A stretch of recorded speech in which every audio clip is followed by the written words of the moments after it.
తెలంగాణ రాష్ట్ర సచివాలయానికి ఓ వ్యక్తి ఫోన్ చేసి బెదిరింపులకు దిగడం తీవ్ర కలకలం రేపుతోంది. సీఎం రేవంత్ రెడ్డి కార్యాలయంలో అర్జీలు, ఫిర్యాదుల విభాగానికి ఓ అగంతకుడు ఫోన్ చేశాడు. అనంతరం ఉద్యోగులు, సిబ్బందిపై బెదిరింపులకు దిగాడు. 3 రోజులుగా ఇదే విధంగా కాల్స్ చేస్తూ ఉద్యోగులను భయపెట్టే ప్రయత్నం చేస్తున్నాడు. సీఎంఓ కార్యాలయం ఫిర్యాదు మేరకు ఘటనపైన కేసు నమోదు చేసిన పోలీసులు దర్యాప్తు చేపట్టారు. సాంకేతిక సహాయంతో నిందితుడిని నెంబర్ ట్రేస్ చేశారు.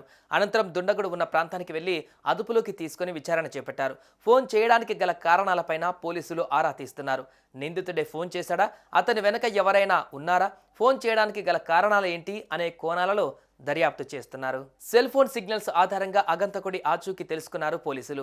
అతడు ఫోన్ కాల్లో చెప్పిన విషయాల ఆధారంగా పోలీసులు దర్యాప్తు చేశారు. సెక్రటేరియట్ మొత్తం బాంబు స్క్వాడ్తో వెతికారు, కానీ బాంబు పేలుడు పదార్థాల ఆచూకీ లభించలేదు. ఫోన్ చేసి బాంబు బెదిరింపులకు పాల్పడిన వ్యక్తిని విచారించగా సెక్రటేరియట్లో బాంబు పెట్టలేదని తేలింది. ఇదంతా ఒక ఫేక్ డ్రామా అని పోలీసులు తెలిపారు. అయితే అతను ఎందుకు ఈ ఫేక్ బెదిరింపులకు పాల్పడ్డాడనే కోణంలో పోలీసు అధికారులు దర్యాప్తు చేస్తున్నారు. 1 కాదు 2 కాదు, దాదాపు 3 రోజుల నుంచి ఇదే తంతు. ఫోన్ చేసి తెలంగాణ సచివాలయాన్ని బ్లాస్ట్ చేస్తామని బెదిరిస్తున్నాడు. దీంతో అతని ఫోన్ సిగ్నల్స్ ద్వారా ట్రాప్ చేసి అరెస్టు చేసిన పోలీసులు ప్రస్తుతం విచారిస్తున్నారు. దేనికోసం అలా ఫోన్ చేసి బెదిరించాడని ప్రశ్నిస్తున్నారు. అదుపులోకి తీసుకున్న వ్యక్తి పర్సనల్ డేటా సేకరిస్తున్నారు. 3 రోజుల నుంచి ఫోన్ చేస్తున్నది లంగ్రౌజ్కు చెందిన సయ్యద్ మీర్ మొహమ్మద్ అలీగా పోలీసులు తేల్చారు.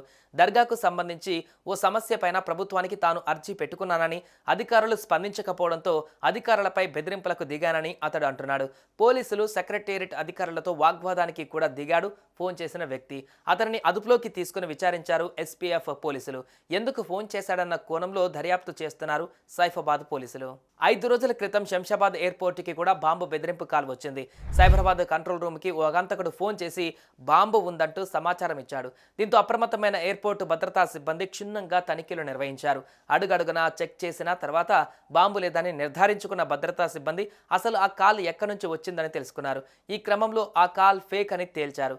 బాంబు బెదిరింపు కాల్ చేసిన వ్యక్తి గురించి తెలిసి ఎయిర్పోర్ట్ సిబ్బందికి దిమ్మ తిరిగిపోయింది. కాల్ చేసిన వ్యక్తి తెలంగాణలోని కామారెడ్డి వాసిగా గుర్తించగా సదరు వ్యక్తికి మతిస్థిమితం లేదని గుర్తించారు. మొత్తానికి బాంబు బెదిరింపు కాల్ ఫేక్ అని తేలడంతో ఎయిర్పోర్ట్ అధికారులు ఊపిరి పీల్చుకున్నారు.